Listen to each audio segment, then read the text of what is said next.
Thanks, Chris. What are we talking about today? PIKA Games, FLOE. They sent me the prototype so I can run you down my thoughts on it. Do I have way too much stuff on way too small of a table? Yes. Let me tell you everything that I can tell you about this game to give you some insight on whether or not this is right for you. You ready to go with a little bit of worker placement, resource management style of things? Yeah, not my usual game either, folks, but guess what? It's freaking good. Let's talk. Now, to be very clear, this is a prototype, what I have in front of me. This is also a game that's undergone quite a few revisions and, well, expanded efforts to bring you more in one solitaire game box as a whole. Now, we're bringing a little bit of worker placement, we're bringing a little bit of combat dice rolling, we're bringing a lot of resource management, even with a little bit of a twist on the rondel. To go along with that, we also have a discoverable board, as well as a dynamically different exploration system, not your usual hex-based or grid-based system that you're utilizing as you're moving your character from one iceberg to another. So, does that intrigue you? Well, that's the overview concept of this game in a nutshell. But as you can see on the table, like I mentioned, there's a lot of stuff going on. I have it crammed all into the wrong places so it doesn't eclipse everything else in this room, and I can give you a glimpse of all of the different avenues. Now, this game is made up of 3 main parts, and that is divided into 2 main actions that you're going to be taking. And you have the ability to either traverse over on the explorable map or to go back to the town and utilize the actions up here at the top. And alongside that, literally and figuratively in this case, you have a monster board on the right side that I will put into focus a little bit later. And this monster board essentially is a cave where you encounter monsters, roll dice, defeat them, gain rewards. All of these are in order to gain a total of like 6 victory points, right? 6 victory points. You go, Chris, I could get 6 victory points in my sleep. But wait, there's more. This is probably a little bit heavier than, say, your typical entry-level worker placement game. It's also going to be a game that has unlockable features. And if you don't like that term, let's go with more modularity, if you will, because this game allows you to incorporate and slowly develop your understanding of it as you go along. And so if you're worried about it's going to be too much, like, frankly speaking, I am with a lot of worker placement games, don't worry, this one's going to hold your hand. But it's not going to make you bored while you're holding your hand as well, because that's what I worry about, right? Because you're going to have many different avenues of approaching this game in a resource-driven as well as personal board-driven twist on how you're managing those in the first place. And what I mean by that is, let's pull up this board here for a second. This own individual player board utilizes the 2 main things that you're going to be seeing here. You're going to be taking your main character along with their little accomplice and setting them on the sides of your board like so. These will have the ability to modify how you want to go about doing the game. As you can see here, your own little accomplice is going to have an ability that's going to be utilized, and you will also be having the ability to move them around the map in addition. And we'll talk about the fancy looking boats here, right? These are awesome boats. We'll talk about those in a little bit. But back to this main board. On this main player board, you can see that on the left side, we have the main attraction, and on the middle, we have the star of the show and the resource management. Why this is a little bit of a unique twist is because you're going to be gradually, well, increasing your storage of these resources as you go along. But these are your caps, and you're going to be utilizing actions within the town to increase the cap, to slowly unlock more storage, as well as these merits that are going to be present here, which are going to allow you to unlock other spots on the board as a whole. And so as you do this dynamic, you're going to have to balance where you want to put your efforts, because in a Feldian-like nature, there is a lot of area for exploration or focus depending on what or how you want to achieve. It gives you multiple paths to victory in that sense. The tricky part is that most of the actions in the town board up here that I'll show you in a second actually require you to be at cap for that resource in order to increase the cap in the first place. So it's not just a simple spend 2 to get X. It's you better be capped, you better be gathering those in order to increase it further. And how that's going to be utilized we'll talk about in a minute. But then this main board is going to allow you also on the left side to keep track of the other main resource that's going to be most important in this thematically themed cold environment, because this is keeping track of your warmth. Warmth is going to be one of the main mechanisms in which you are traversing through these icebergs and these seas in the first place. As you are passing with your little boat that anybody can utilize if you bring it to you via the use of the bubble resource, right? You can summon it to the pier and traverse through these shallow waters. And depending on how many of these light blue shallow waters you traverse, well, that depends on how much warmth you have to have. That is also going to be something that the town allows you up here to heal. And so that is another resource as sort of a life hit points style issue that you're going to be having to balance out in combination with potentially even delving into the mysterious cave down here at the bottom of your screen. And so these caves are where these monsters are, and we'll talk about them because that's also where you're going to be doing the dice. And you can see on this board that I have some random tokens set up that you can pass through and collect the resources as you traverse to these spots in order to get them, or to go to these different icebergs. And that's also because these icebergs will allow you to get different events of one of the 3 different types of natured events. You have the caves, you have the seas, you have the lands. And so you're going to be utilizing these cards, drawing them, getting bonuses, or potentially unlocking further bonuses if you meet the requirements here. As you can see on the right-hand side, if I have 3 of those shields I mentioned that are unlocked via my resource improvement on my main player board, well, I get better stuff as we go along.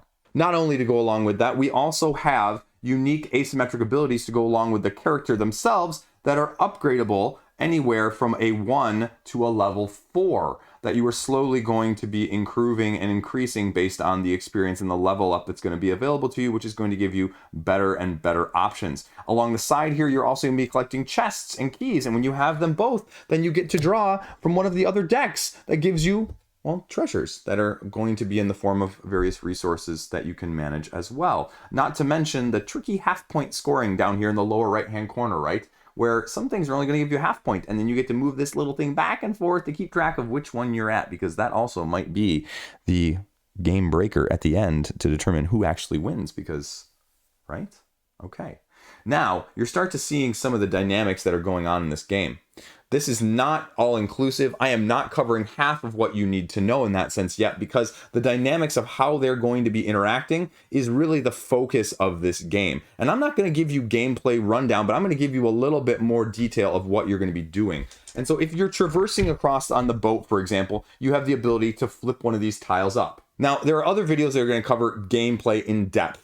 I'm going to give you some brief smatterings here, as you can see that these tiles actually tell you a little bit too what's on the other side, potentially with a cave and then the mushroom resource. So you can get a sense before your boat goes off the side here and connects what you may be having the ability to explore, including even fires that will, again, rewarm you without having to go back to the town in the first place.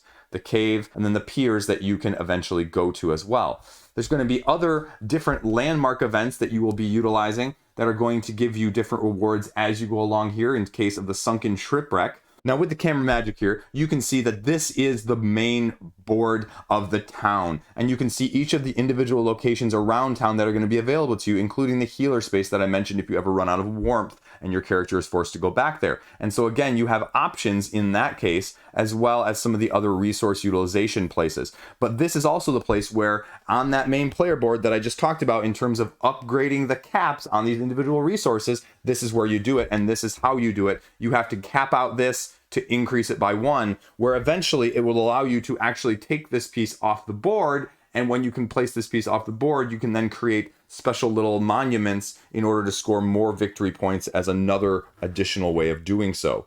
As you're going to each one of these locations, it's also going to, well, give you warmth in the first place because you are going to the village thematically incorporated, right? And so the number of villagers that are going to be in a certain location are actually going to be the number of warmth you get before you take said action in the first place. And then this is the mandala twist that I was talking about earlier. Then you place them subsequently around at the next open and available spaces because you can only have up to 3 per space. The upgrade of the FLOE shrine right here is the thing I mentioned. If you get one of those stones completely off of your board to increase the cap, and then the other areas are going to be utilized by more of your familiar to give you additional ways of getting bonus actions on a single turn. You're going to have not only the ability to get ally personal quests in order to score more resources and gain more, well, anything you may need in the first place, but you're also going to have buildings.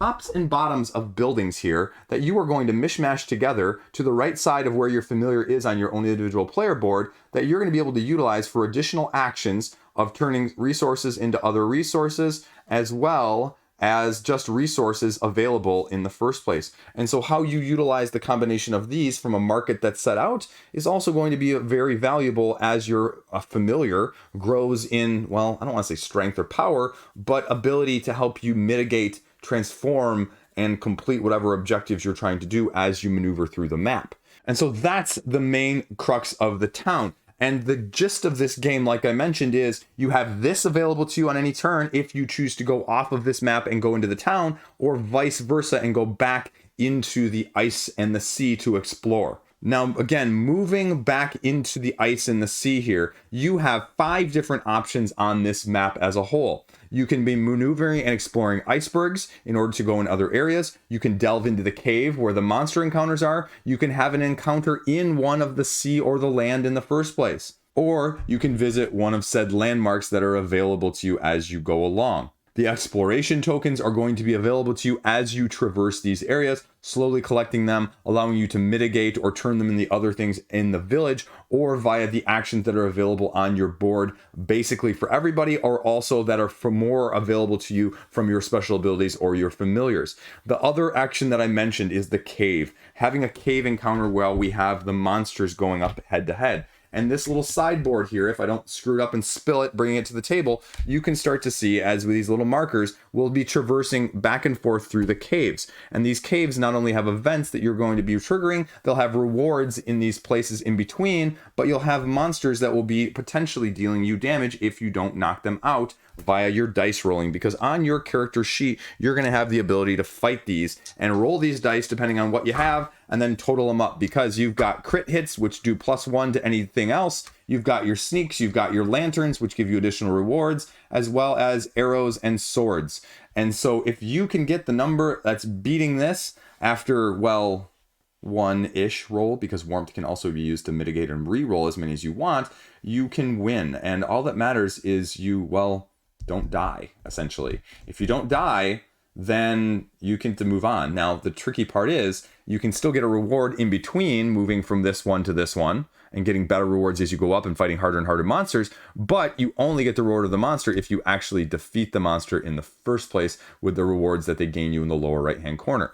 And so if you get to the end, you get an extra bonus down here in terms of victory points as well. On the side of this board, you'll also see one of the other mechanics, the dive mechanic. And so there's going to be resources placed in here, and depending on how far you want to use your dive mechanic, which is a separate action as one of the tokens, I believe, that gets revealed, and you will be able to traverse down and get as many as you can, potentially, if you have enough warmth to do so.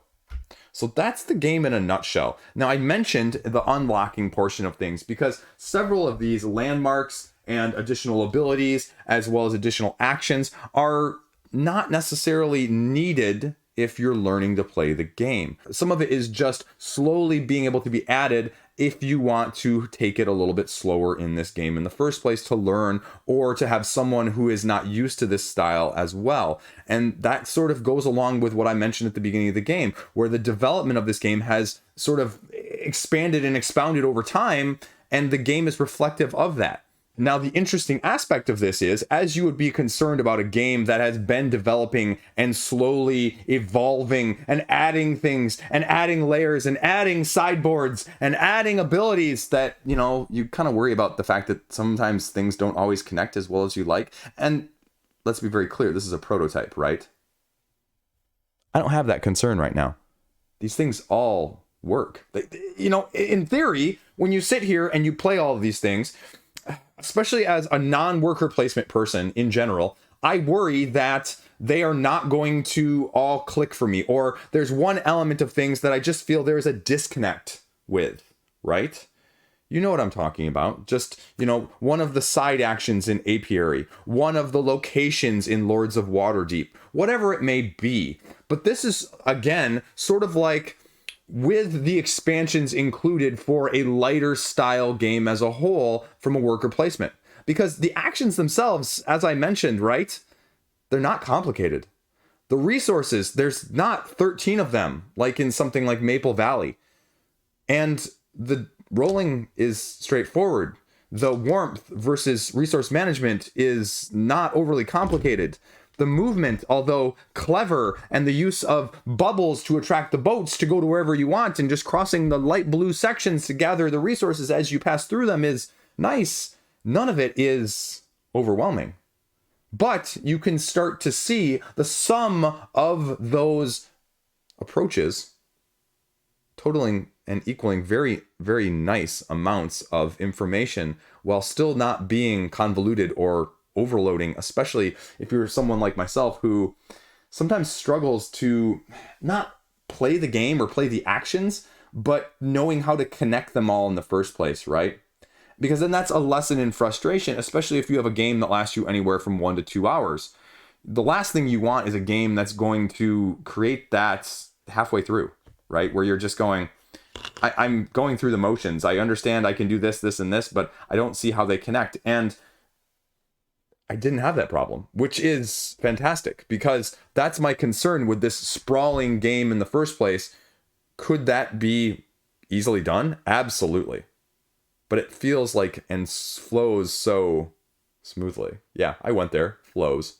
You know it. That's what you get on this channel. Bad puns. I'm a dad. Deal with it. The other concern, there's battling, Chris. There's dice rolling. You can mitigate that. You can use all your warmth. You can stack it in your favor in order to traverse. You're not even required to go there to score your victory points if you'd rather resource manage, but high risk, high reward as you go along, because you might be able to jump over things. Or the dynamics of, again, being in town and dealing with the rondel and trying to position yourself quicker, sooner, or more precisely in order to take advantage of the folks that are lined up, because other people have been pushing them around and putting them. Now you can utilize that action to rejuvenate as well as stack the points and resources in your favor.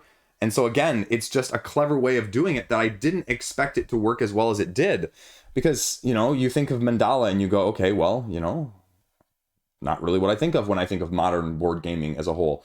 But it's kind of back on the rise. There was also another Druid City game, Mad Kala, that just recently got announced. So if you can do clever things with simple mechanics, folks, that's what we want. I don't need a 50-page rule book. And this isn't any tedium in how you're taking these pieces. Turns feel meaningful, right? That's the other thing I hate on worker placement games, where you're like, well, maybe if the game just started out and you just could skip ahead and have a few more resources, and because we're doing the same thing on every single beginning of the game to get where we need to get to before the actual interesting stuff happens, that was not an issue with this either.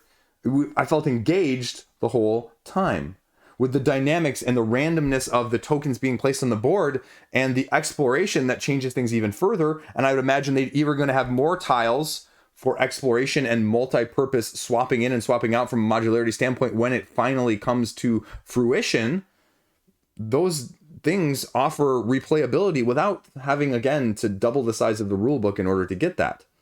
Because that shouldn't be a prerequisite, right? The replayability of a game comes from the dynamics within the mechanisms, not the layering of how many mechanisms you have in the first place. And again, don't confuse the two. I'm not saying that there are lots of mechanisms. There's lots of ways to approach the different spots on the board in order to utilize the things that are there, but the actual mechanistic approach is rather simple as a whole. And being distilled down to that shows me that this is, although it has been broadened since its original appeal, because clearly there's a lot of stuff going on here, it also hasn't lost the simplicity of what they're going for in the first place, which is a relatively impressive achievement overall. Pros right now. Well, I really like this exploring mechanism. You know what? Say what you will. I like the flipping over of stuff and discovering. And again, I wasn't sure how this was going to work with the boats and the going across between these areas, But yeah, you want to traverse multiple areas. It's going to cost you multiple areas of warmth. You're going to get multiple resources in terms of the crystals or the mushrooms or however you're going to sort of traverse it. Which way is going to be most important to get to the area that you need, not only to get the resources on the way there, but also in the location there in the first place of what you're doing when you get there. Are you going to cross over a couple, crystals? Or are you going to cross over a couple fires in order to get that warmth back? Are you going to go to the cave? Are you going to have a random event? Are you going to gather resources that way?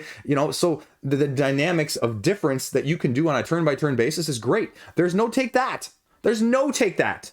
You don't have to worry about that. You don't even have to worry, for the most part, about running into people or having people sort of get in your way. Again, the only side of things, now that you can't see it off the board in front of the camera, way up here, is the town. And that's going to affect from the Mancala standpoint. But otherwise, there's no limit of how many people can be in a certain location. So if everybody wants to go on a single turn and do the same freaking action, you can. But how you want to mitigate and build those buildings to allow your familiar to have additional ways of sort of helping you out as you go along with this huge building stack, you can. Because it allows you to tailor it to what your own preferences are. And again, to be able to tailor it in that many different ways, but yet not feel convoluted, overly complex, or lost in some translation, not feeling like you need to do this or that. And again, you don't need to, but it will behoove you to do it as well, is tremendous. I wasn't expecting to like the battles, right? But I'm also sort of a dice chucker at heart. And so, are you feeling lucky, punk? These are great rewards, but are you willing to risk it as well? And they make it worthwhile. They make it a fall forward where, as long as you don't die, you actually get to progress. So there's ways to take things that you may not prefer and make them suited to people that, maybe would have been turned off in the first place, which again is a sign of a more of a refined approach in a game like this. Again, cons though, the things I just mentioned, right? You have these decks of encounters, right? These 3 decks right here, and they are not going to appeal to you because you just may pull the wrong one at the wrong time. It's not going to be available to you to figure out which one you need and how you're going to be utilizing it. And if you don't have the right unlocks from that side of things, in order to get the better part of things in terms of any of the secret objectives or the secret quests, you may not like that randomness. And again, the dice rolling, right?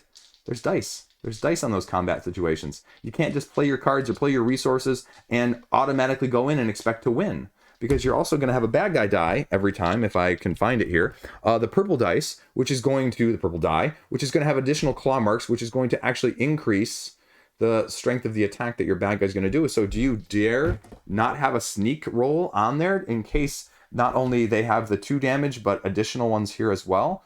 So there's ways, but there's also, you may not like it if your mileage may vary as well. And again, if you look at this and you might go, okay, let's clean up all these building tiles, Chris, because you dropped them. But when you look at this map, I like it because it's abstract, right? But let's be honest, at the same time, it kind of could be hex-based. It's a very nice aesthetic feature. Is it that much dramatically different traversing between these? No, it's not.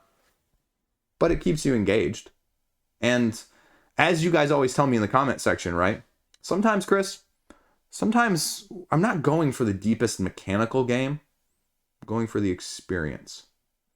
And the experience of moving your little boat across these areas, traversing, going to where you want, and going and hitting the pier with that actually moving across a sea-style adventure there, it's a good experience.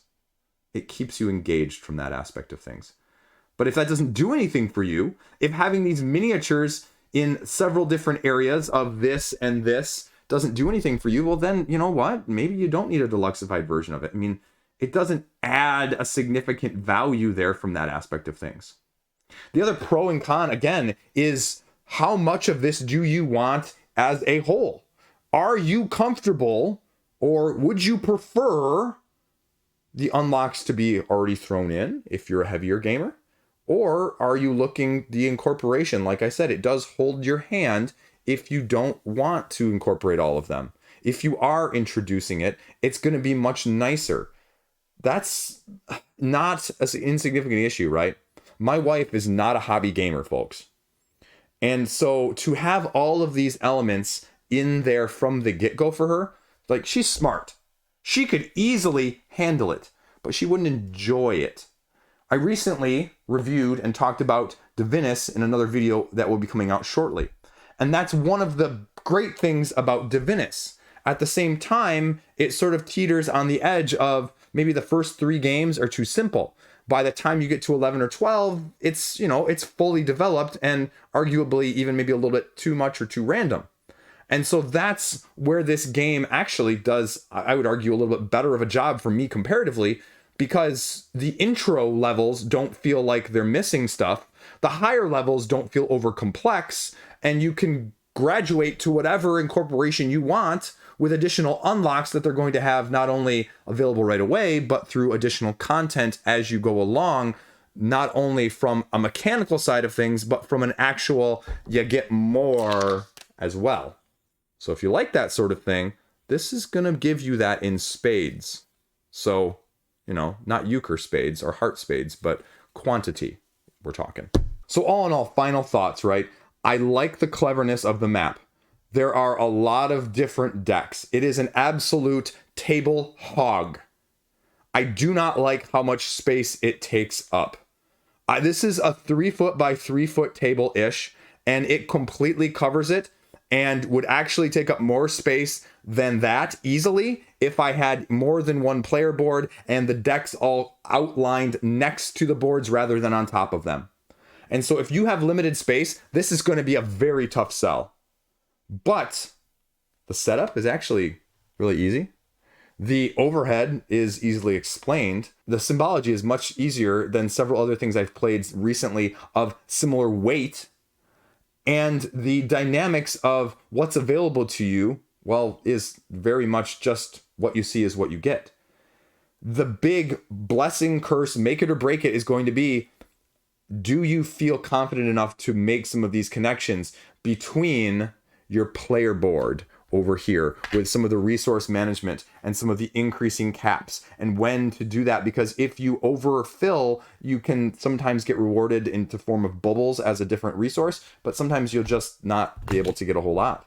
You know, the buildings, again, as an incorporation to making your familiar, and your familiar is going to have their own separate, and the familiar is going to be able to take separate actions, and how you incorporate those, and whether or not you like having different random events at different locations and different availabilities, and which one you choose, that may actually be of benefit, but you may also just kind of potentially have the rare chance of wasting a turn that didn't really give you the resource you want because you went and did the wrong random event that gave you the wrong random thing there at the wrong time.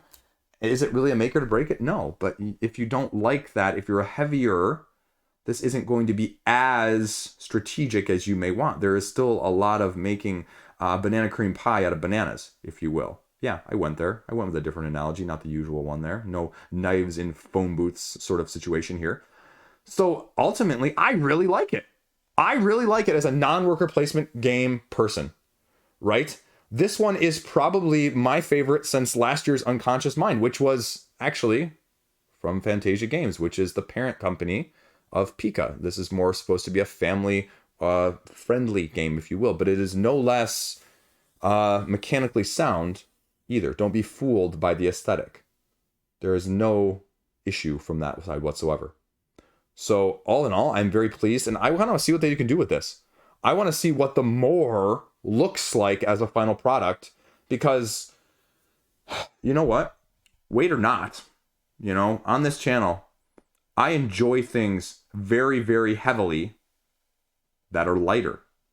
And I can easily see this spanning the bridge between those two weights as a whole, if you will, and being one of my preferred heavier games to go to in the future. But I need to see what the final product looks like too. Because again, as my wife, as my main gaming partner, the incorporation and as a final product of how these things are going to flow, I did it twice, is really what depends. So execution at the final standpoint is going to be the most important thing. So I'm excited to see what they've got in store for us as a final product, because I mean, it's not perfect. No game is. But the balancing and the things that they have shown us so far at this point, is highly, highly encouraging. And if this isn't one of the biggest surprises of 2024 right now, or whenever it gets released in the future, 2024, 2025, I would be really surprised if it wasn't. So it's that good. It has that much potential. So there you go. That is FLOE. No more dad puns. If you like that, let me know what you think. Comment, question, concern down below. They sent me the prototype copy so I could talk to you guys about it in the first place. So there you go. Thanks for watching. Stay classy. I'm not fancy enough to have one of those little animated subscribe buttons. So if you want to subscribe, I just randomly say it at some point in my video like right now. So if you'd like to do that, that'd be super awesome. Thanks for watching. Stay classy. Go play something fun, because who sits around and plays stuff that they don't like, right? Nobody! Nobody does that. Have a great freaking day.